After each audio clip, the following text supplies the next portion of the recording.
Объявление режима чрезвычайной ситуации в Украине, срочное обращение Зеленского, крайние меры, изменение правил и отмена комендантского часа, повторный удар РФ по столице, разведка армии РФ в небе над Киевом, ВСУ бьют тревогу. Заявление России о капитуляции Запада, принятие поражения. Почему? Удар в НАТО по своим, в элитных войсках Германии, громкий провал, чистка в Бундесвере. Первые погоны уже полетели. Кто и с чем просчитался? Полная катастрофа и провал переговоров в Белом доме. Трамп не изменил позицию. Два пути для Гренландии. Светлый с Америкой или мрак с Россией и Китаем. Коломойский хохочет над скандалом с Тимошенко. Как рассмеялся из-за $40 тысяч и обысков антикоррупционеров. $8 тысяч и встреча с КГБ. Украинские мужчины бегут из страны в Беларусь. Число задержанных увеличилось в 356 раз. Что говорят те, кто перешел и попался к силовикам Минска. США эвакуируют своих военных с баз на Ближнем Востоке. Экстренное оставление позиций. Скандал между Астаной и Москвой из-за оскорбления детей Казахстана, а также невероятная популярность приложения для одиноких людей. Необходимо ежедневно подтверждать, что ты не умер. Детали об этом и не только, досмотрите. Друзья, всем привет, это «Время Прядко», коротко, четко и по делу о том, о чем говорят в мире. Поддержите прямо сейчас лайком, комментарием и репостом, а я начинаю. $8 тысяч и встреча с КГБ. Украинские мужчины бегут из страны в Беларусь. Новое расследование показывает масштабы и популярность этого направления. Цифры говорят сами за себя. За 2 года количество задержанных на границе с Беларусью украинцев призывного возраста выросло в 356 раз. Об этом говорится в материале редакции «Следство.Инфо». Согласно данным проекта, украинских мужчин, которые не хотят быть мобилизованными на белорусской территории, встречают люди в штатском, без имен, без объяснений, но с конкретными вопросами. В материале говорится, что схема такая. Желающего выехать из страны украинца забирают из любой точки Украины, отвозят ближе к границе, высаживают за 10-30 километров, дают инструкции, и дальше надо идти самостоятельно и пешком. Сам переход длится от 3 до 6 дней. После пересечения границы мужчин уже ждут. Бывшие участники таких переходов в телеграм-каналах делятся о том, что происходит дальше. Там в комнату заходишь, за такую маленькую решеточку садишься. Ну ты туда садишься, тебя закрывают, и ты общаешься вот с этим вот. Ну это понятно, что это или КГБшник, или ФСБшник. У меня спрашивали по поводу передвижения военной техники. Спрашивали, что видел, что не видел, куда прилетало, куда не прилетало. Ну, я имею в виду там шахеды, ракеты. Спрашивают типа, где именно техника передвигается? Вот там русская спецура была. Бизнесмен Коломойский жестко высмеял скандал вокруг Юлии Тимошенко после обысков и врученного ей подозрения от антикоррупционных органов НАБУ и САП. Узнав, что у политика нашли $40 тысяч, бизнесмен не скрывал иронии. Коломойский заявил, что за 65 лет Тимошенко вполне могла заработать такие деньги и назвал найденные купюры 4 жалкими пачками. Он также усомнился в самом смысле обысков и подозрения, намекнув на политический подтекст. По его словам, все происходящее выглядит как жалкая пародия, а не серьезное расследование, говорится в видео, опубликованном ТСН. Вот это за 40 тысяч сколько кипиш? Нет. Что пожилую женщину вот это ночью потревожит.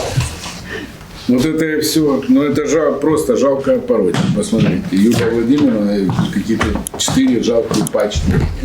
Тимошенко, напомню, полностью отвергла обвинения в подкупе депутатов, назвав их абсурдными и безосновательными. Она заявила, что опубликованные аудиозаписи, где обсуждается схема подкупа и правильного голосования в Раде, не имеют к ней никакого отношения. Политик утверждает, что никаких доказательств против нее не нашли, поэтому изъяли лишь телефоны, парламентские бумаги и задекларированные личные деньги. Все происходящее она считает политическим заказом и попыткой устранить конкурентов перед выборами. Тимошенко пообещала бороться в суде за справедливость.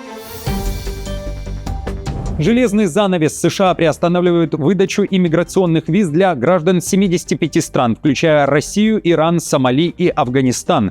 Бессрочное решение Госдепартамента вступает в силу 21 января. По данным Fox News, консульским офицерам приказано отказывать в визах тем, кого могут признать потенциальной нагрузкой для бюджета США. Под подозрение попадают люди с проблемами со здоровьем, пожилые заявители, лица с низким доходом, слабым знанием английского, а также те, кто ранее получал государственную помощь или может нуждаться в длительном медицинском уходе.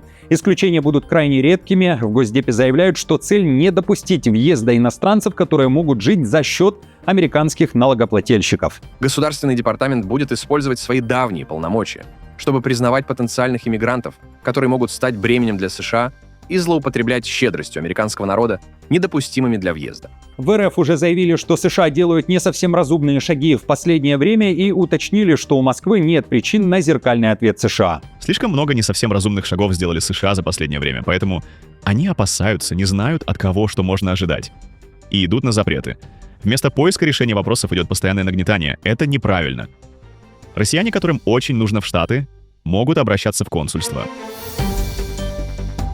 Удар в НАТО по своим. В элитных войсках Германии громкий провал. Чистка в Бундесвере. Первые погоны уже полетели. Уволены 9 десантников за сексуальные преступления, правый экстремизм и употребление запрещенных веществ. Еще 4 человека находятся в процессе увольнения. Скандал разгорелся вокруг 26-го парашютно-десантного полка в Цвайбрюккене, одного из ключевых подразделений воздушно-десантных сил. По данным следствия, под подозрением находится 55 военных. Инспектор сухопутных войск Кристиан Фройдинг объявил срочный план действий для десантников с усилением контроля, реформой подготовки и изменением карьерной системы офицеров. Власти подчеркивают, что речь не идет о заговоре или попытке переворота, но масштаб нарушений все равно вызывает тревогу. Политики предупреждают, этот скандал бьет по репутации Бундесвера и подрывает доверие к элитным частям.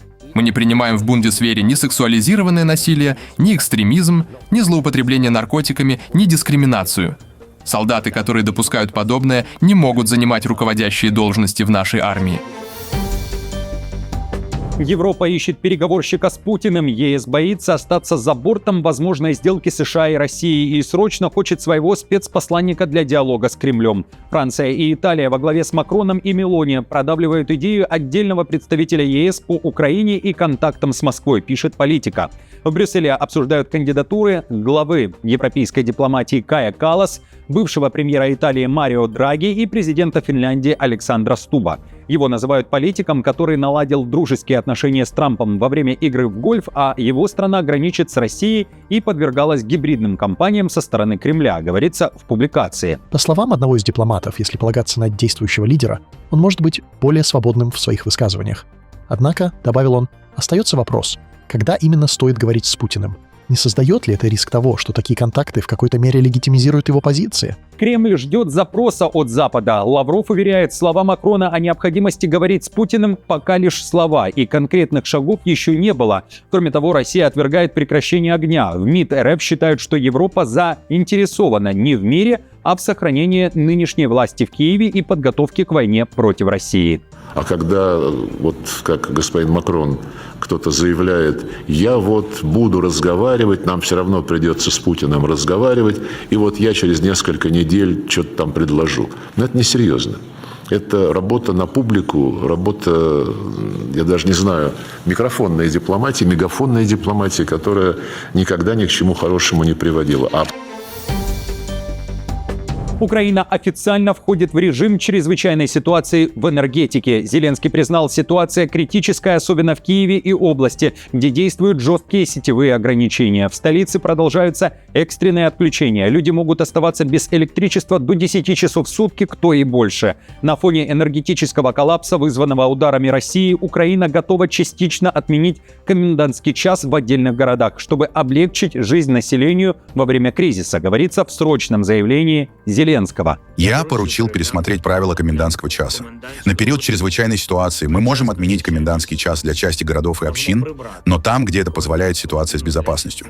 Чиновники должны представить соответствующие предложения, чтобы люди в любое время могли получать всю необходимую поддержку, а бизнес мог более рационально планировать свою работу.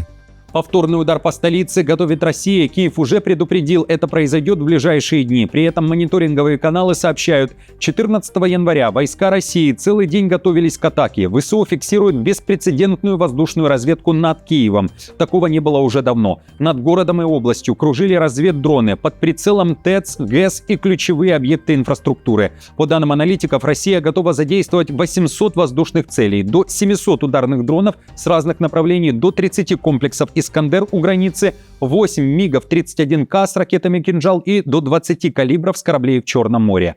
Напомню, что в Украине держатся морозы, как и прежде, ночью до минус 20 в отдельных регионах.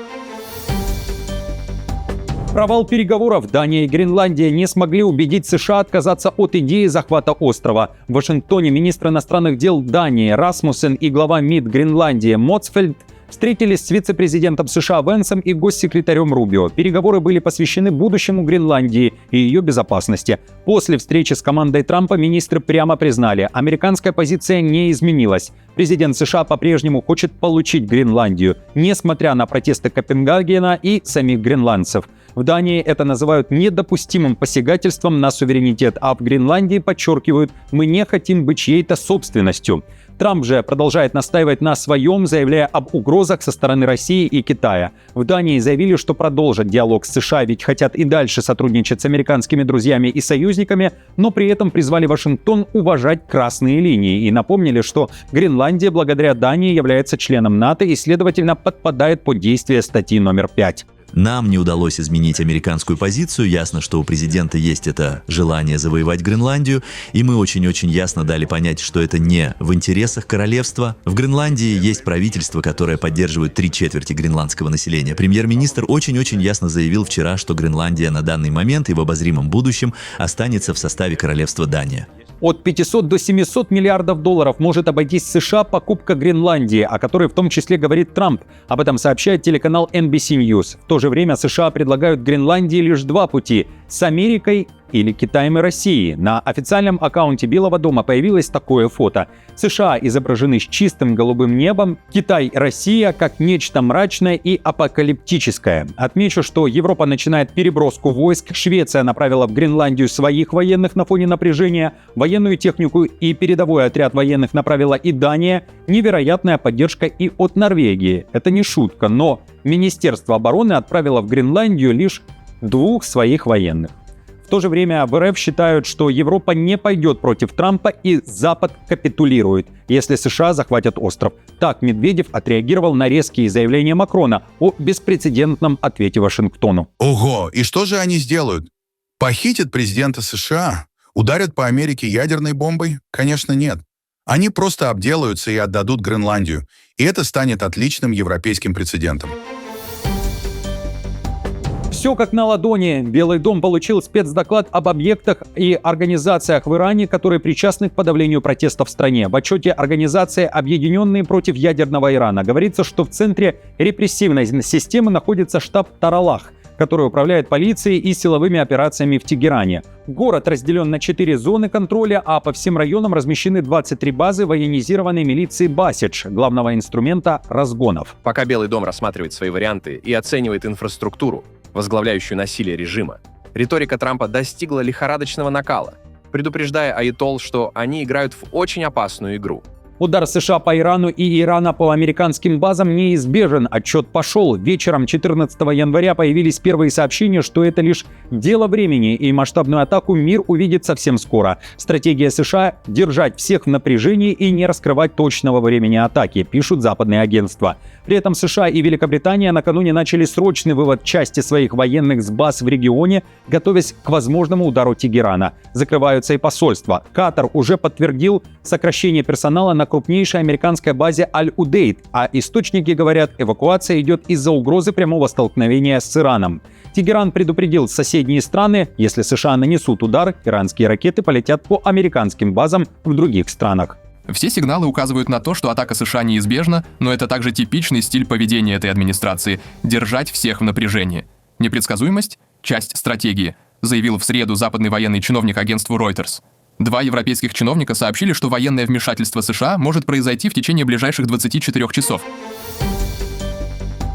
Международный скандал. Российского комментатора могут отправить за решетку за оскорбление детей из Казахстана. Скандал разгорается после слов комментатора 12-го канала Максима Гречанина, который в прямом эфире оскорбил юных хоккеистов казахстанской команды «Астана». Детей он назвал грубыми, унизительными словами, одно из них относительно ориентации, другое что-то из новояза, связанное с чебуреками. И это услышали зрители по телевидению. Позже журналист заявил, что не знал, что микрофон включен, и извинился, назвав свои слова неэтичными. Однако родители игроков уже направили жалобы руководству канала. Омские СМИ сообщают, что Федерация хоккея России начала проверку инцидента. Не исключается возбуждение уголовного дела по статье о разжигании национальной и религиозной розни. Мой поступок не красит ни меня лично, ни профессию, которую я представляю.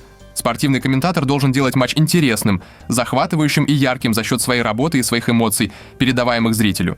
а послевкусие матча должно оставлять приятные нотки, а не осадок разочарования.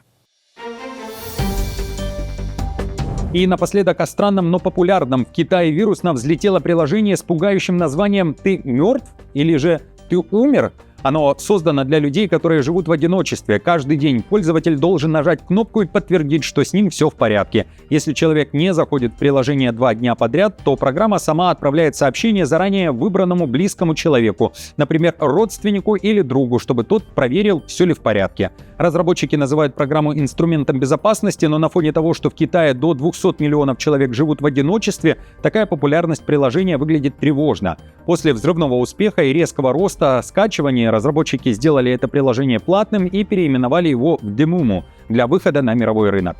Друзья, как вам такое приложение? Полезно, не полезно? Установили бы себе, если живете в одиночестве, и кого бы вы выбрали тем самым экстренным контактом? Пишите свои мысли в комментариях. И, конечно же, никому не желаю оставаться в одиночестве. Все мы заслуживаем на внимание и заботу, несмотря ни на что.